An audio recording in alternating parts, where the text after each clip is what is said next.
ओम नमो भगवते वासुदेवाय नमः। दोस्तों, पापों की सजा आखिर भोगेगा कौन? हम सोचते हैं कि हम मर जाएंगे।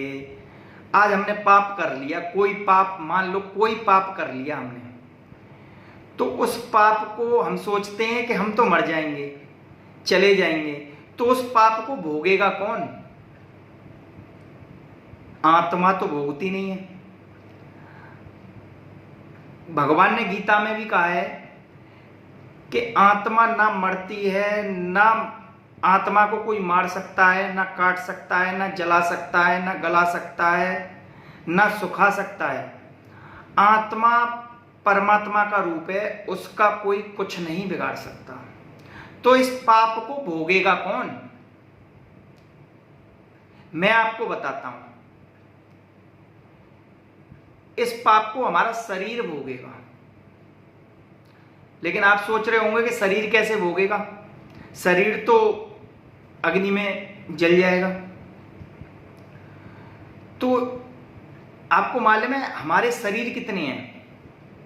हमारे शरीर तीन होते हैं, तीन शरीर। पहला कारण शरीर, दूसरा स्थूल शरीर और तीसरा सूक्ष्म शरीर। कारण शरीर कहा जाता है आत्मा को, जो परमात्मा में मिल जाता है। तो उसकी बात करने से तो कोई फायदा है नहीं। उसके बाद आते हैं सूक्ष्म शरीर और उसके बाद आते हैं स्थूल शरीर। दो बचे। तो जो स्थूल शरीर है वो ये देह है। इस देह को जब आदमी मर जाता है तो अग्नि में जला दिया जाता है, तो ये स्थूल शरीर उसमें समाहित हो जाता है, उसमें खत्म हो जाता है। तो ये शरीर तो भोगेगा नहीं। तीसरा है सूक्ष्म शरीर। आज आपको मैं दिखाऊंगा और बताऊंगा कि वो सूक्ष्म शरीर क्या है। सूक्ष्म शरीर, कल्पना करो कि आप रात को अपने घर पर सो रहे हो और सोते हुए आपने स्वप्न देखा और स्वप्न में आपने सोचा कि मैं गंगा जी पे नहा रहा हूं, या मैं उस मंदिर में दर्शन कर रहा हूं, या मैं अपनी शॉप दुकान पर बैठा हूं। तो उस सपने के अंदर जो आपने अपने आप को जिया है, जो अपने शरीर को देखा है, उसके हाथ भी होते हैं, पैर भी होते हैं, नाक भी, मुंह भी, आंख भी, सब चीज होती है। उस शरीर को आपने प्रत्यक्ष अपने सपने में देखा है और सुबह तुम आप जागते हो तो सोचते हो कि मैंने रात में सपना देखा है। वो आपको याद रहता है कि हाँ मैंने वो जिया है। और कभी कभी तो ऐसा भी होता है कि तुमने जो सपने में देखा हो वो आपके सामने थोड़े टाइम बाद घटित भी हो जाता है।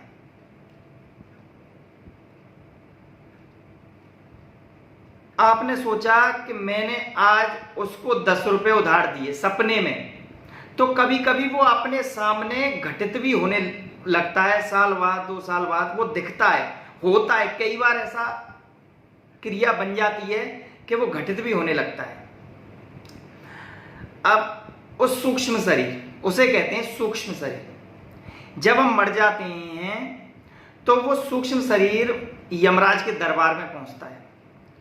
यमराज जी के पास जाता है तो वो कहते हैं इसके हिसाब किताब निकालो जी। तो हिसाब किताब निकाला जाता है तो कहा जाता है कि तेरे 2 किलो पाप हैं और आधी किलो पुण्य। तो जो ज्यादा होगा पहले उसी को भुगतना होगा।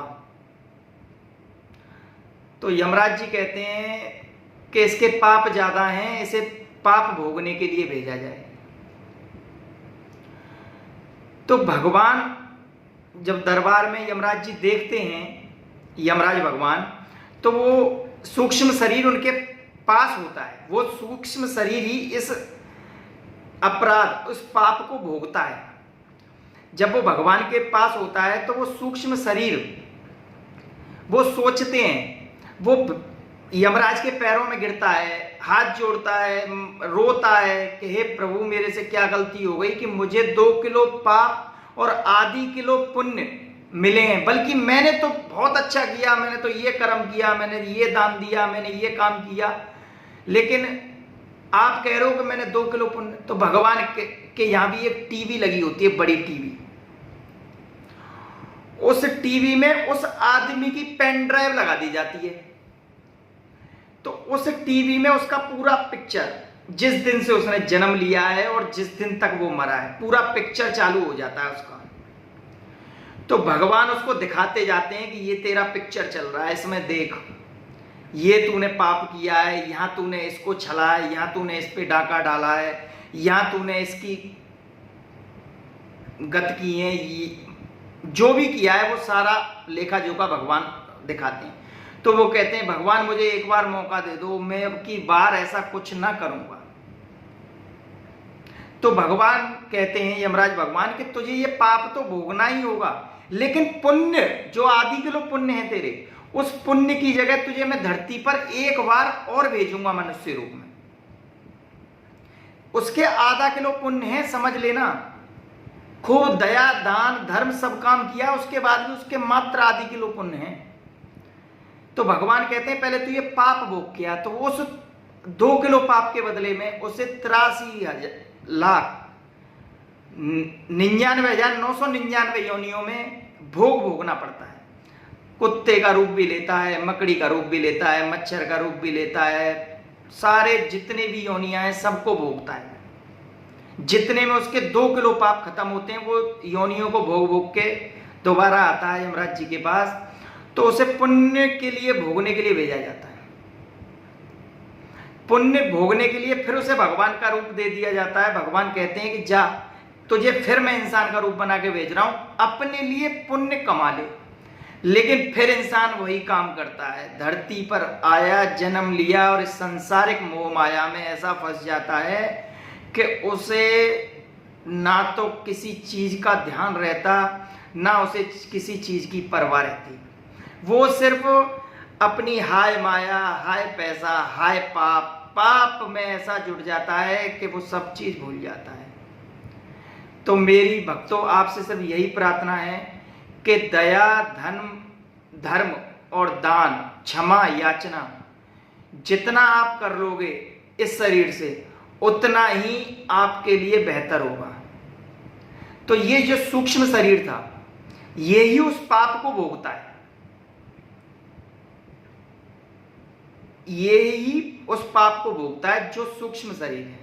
ना तो कारण भोगता है, ना ये देह भोगती है। जय श्री कृष्णा दोस्तों।